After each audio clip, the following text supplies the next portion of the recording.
The price of the average property in Australia has increased by over $71,000 in 2023, and I know that there are a bunch of people that have once again been priced out of the market.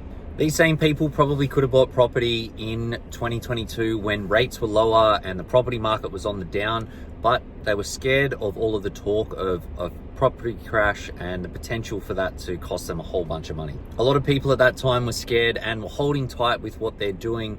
But a lot of those same people now are scrambling to get into the market, and that's why we're seeing FOMO driving up property prices around the country. Some of these people have cracked into the property market as the market started to turn, and that's what's driving property prices up at the moment, or at least part of it.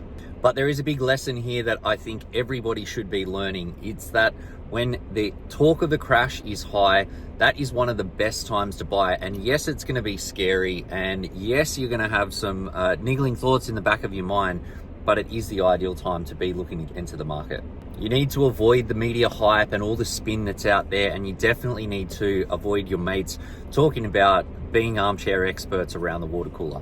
All of these people are just as clueless because everybody is essentially guessing, but those bigger headwinds and what's happening in markets really does dictate where the opportunity sits. Don't get me wrong, buying when the market is down does have risk attached to it, and that risk is important to manage. Ultimately, you need to make sure that you've got that risk managed and that you've got the confidence to pull the trigger. If you can do that yourself, then push yourself to do it. If you can't do it yourself, then just get good help, because that will pay for itself many times over, as you can see from the $71,000 upswing that we've seen in just a 12-month period in the market today.